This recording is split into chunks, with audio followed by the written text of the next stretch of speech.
From Sign News, new insights into plesiosaur variety and regional specialization. From prehistoric to present, my name is Ethan. This is Creature Guy Live Daily News. You can catch new episodes throughout the day at Creature Guy Live on Rumble and YouTube. And remember to like, comment, and if you love talking about animals, share this show with everyone you know. You can catch, or don't forget to catch, our animal documentary commentary live streams on Saturdays at 6 p.m. Central on Rumble. Now, let's get into the animal news of the day. So let's see. Let's take a look. Paleontologists in Germany have unearthed an exceptionally well preserved skeleton of an early Jurassic plesiosaurid species called Plesio Plesiopetraris wildi. This is amazing. This is a really good specimen, like very much intact, like a very unique rib cage, the vertebra. Wow, look at the poor skull. Oh, okay. I guess yeah, it's a bit unfortunate out of all the areas, but his fins are very much intact. His tail vertebra. Geez, look at that tail. Okay, that's quite extraordinary. Missing. I guess his fluke would have been mostly of like a muscle substance. And then yeah, the rest of the fins over here, it's just looks very good.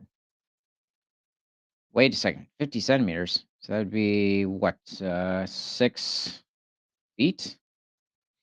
No, I'm sorry. No, well, 50, it's 30 centimeters in a foot. Okay, so it's not a very large individual. Seems like a juvenile. From a global perspective, the early Jurassic was characterized by the steady breakup of the supercontinent Pangea and associated climatic fluctuations that produced alternating greenhouse and icehouse conditions. The paleo environmental changes coincided with the radiation of various reptile groups, including Plesiosauridae. And there are over 80 different species of plesiosaurs been discovered. I'm probably underestimating that. It's possibly over like 150 species. The early Jurassic fossil record of plesiosaurs is especially diverse, with members of Plesiosauridae, Pliosauridae, and Romaleosauridae represented by numerous species from Europe, particularly in Germany and England. Yeah, Germany and England are major spots for not just plesiosaurs, but even yeah, different members of the pliosaur family, the Romaleosaur family. The pliosaurs, on average, tend to have much shorter necks compared to the plesiosaurs, and possessed more something more similar to a crocodile when it comes to the facial structure, but is very distinct and very distantly related to the crocodilomorphs, even during the Mesozoic era. Same for the Romalosaurs. Plesiosaurs in general first evolved somewhere around 210 million years ago during the late Triassic period, and they would end up going extinct at the same time as the dinosaurs did around 66 million years ago. And they do not have any close relatives today, but there were a variety of different physiques for the different species of plesiosaurs. Some had more robust necks than others. Many tend to have much longer, just narrow neck. And these animals probably focused on different species of fish within the region that they existed in, especially off of the seas that cut Europe into multiple pieces during the Mesozoic era.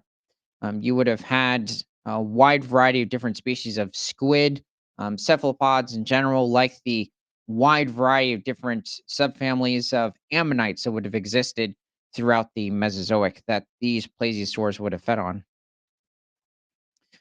Now, the problem with many of these plesiosaur reconstructions is that they're not showing a tail fluke. So there would have been an extra layer of tissue on both the upper part and under part of the tail within these different creatures. Same would happen with the different species of pliosaurs, so animals like Pliosaurus, Liopleurodon, and even later species of technically the wide variety of the plesiosaur lineage like the later mosasaurs, but they possess their own tail-like structure. I'm not sure if I would necessarily call it a fluke, but let's take a deeper look. Excuse me. The 3-meter long skeleton, so we're talking somewhere around 10 feet, of Plesiopterus wildii offers new clues about the evolution and geographic distribution of early Jurassic plesiosaurs, dated to 180 million years ago. This is good to hear because we don't often hear about the earlier species of plesiosaur. I mean, this is within the first 30 million years within their existence. So it's really nice to hear that we're finding more earlier species. It tends to be focused around late Jurassic species, which I mean, I still like those plesiosaurs, such as Cryptoclitus and Chimerosaurus from England, but, even the late Cretaceous plesiosaurs like Elasmosaurus, Turungosaurus, and even, what's his name? Australopithecus, which was the largest, species of plesiosaur, reaching a length of around 40 feet and was immense. Could have weighed somewhere in between 12 to 14 tons, dwarfing the Elasmosaurus, which many tend to presume is the largest. Not even close. Elasmosaurus might have reached somewhere around 26 feet in length. There have been estimates of like 30 footers, but maybe weighing somewhere around 7 to 8 tons, possibly. The fossil was found in the Quasi-Donner Formation near Holzmannen, southern Germany. The specimen referred to as MH7 is one of the most complete articulated plesiosaur skeletons found in the region. MH7. It's kind of like what they do with modern animals. You don't really hear about this, at least I haven't, with different species of prehistoric animals given a number. Maybe if they're just stuck in some, they're put in some wastebasket. Maybe this individual was originally, so just put as some member of the Plesiosauridae lineage. Let's see. Unlike ichthyosaurs and marine crocodile relatives, so by the marine crocodiles, these are technically, I believe, a marine crocodilomorph group. So these are probably relating to the metrorhynchids that existed during the Jurassic period. This is probably towards the earlier stage for the metrorhynchids, which for the most part don't seem to be scaly. Some of them did possess osteoderms like Steniosaurus. And by the way, just because it ends in source does not always mean the animal is a dinosaur. In many cases, it can be a lizard. Um, I'm not sure. There might have been an amphibian named with that ended up having source. But, in many cases, different types of crocodilomorphs and, pterosaurs have had source, but they're not dinosaurs, which dominate the fossil record of this formation. Plesiosaurs are comparatively rare, said Lund University paleontologist Miguel Marks and his colleagues. The new discovery, therefore, provides a rare glimpse into the biodiversity of these long necked marine reptiles. MH7 represents a subadult individual, refining the known characteristics of this species and confirming its validity as a distinct taxon. Well, this is good. It's not just another species of another genus that already exists within the region, or at least in this family of the plesiosauromorphs, it did receive its own distinct genus. This seems to be a member of the pliosaur lineage, so this is not a true plesiosaur. Many will confuse these specific species of plesiosaurs or genre with the like Plesiosauridae itself, because Plesiosauridae is a family of the Plesiosauromorphs. Technically, the Plesiosauromorphs are a broad term for the wide variety of different marine reptiles, not including, though, the marine crocodiles, but it does include the plesiosaurs, pliosaurs, the rhombodosaurs. So, this distinct species is not hitting me at the moment, but they're, at least since these animals did not have the ability to wobble around on land like different seals do today. Most likely, they did give live birth. Um, Possibly they could have had twins, but it looks like for the most part, at least with the larger animals, they might have just given birth In some instances, to one individual. There have been different representations of mosasaurs or the ichthyosaurs having several, like in some cases, many as like 11 to 12 pups. But with certain species, plesiosaur looks like they might have just had one. Let's see what's over. Oh, so this is the Aristonectus Querquenensis, and this is the largest plesiosaur to exist. It also had a bit of a more robust sort of a neck structure compared to other members of the Elasmosauridae lineage of plesiosaurs. They would also appear in the Cretaceous. This is before the elasmosaurs evolved.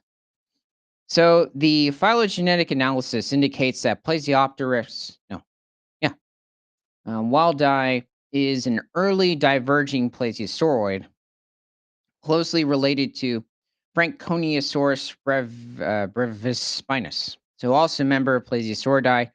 And this specific animal, I think it lived a bit later, possibly somewhere around 165 million years ago. The discovery suggests a gradual evolutionary transition towards more derived cryptoclydids of the late Jurassic. Oh, okay. So this is referring to the subfamily of plesiosaurs in which animals like cryptoclydus belong to, possibly Chimerosaurus. The paleontologist said it supports the idea that plesiosaur species may have been regionally distinct within the epicontinental seas of early Jurassic Europe, reinforcing patterns of paleo biogeographical segregation. The Holzmaden specimen gives us an unprecedented look at Plesiopterus wildi in a more mature stage of development, allowing us to refine our understanding of the species and its place in plesiosaur evolution. Let's see. So, yeah, also back in the Jurassic, even as you head into the late Jurassic, plesiosaurs weren't very large at this point. With the 10-footer in this situation, 180 million years ago, was probably an average size plesiosaur. As you would reach into late Jurassic, so somewhere around 155 to 165 million years ago, you would have different species that reach to the 20-foot length, but not much more than that. It also suggests that distinct plesiosaur communities may have evolved in different regions of the European seas during the early Jurassic.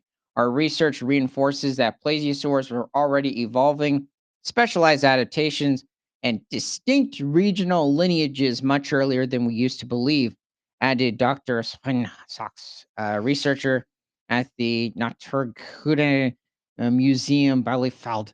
This has important implications for understanding how marine reptiles responded to environmental changes in the Jurassic seas. So it's really good to know that they found a practically complete specimen of this individual.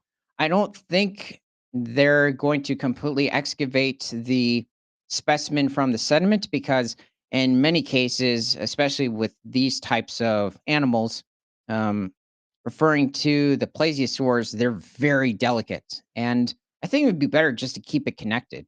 So maybe have it on display, but just keep it in the sediment. It's very well preserved and even clean at this point. So let me know what your favorite species of plesiosaur is in the comments. And from prehistoric to present, my name is Ethan. This is Creature Guide Live Daily News.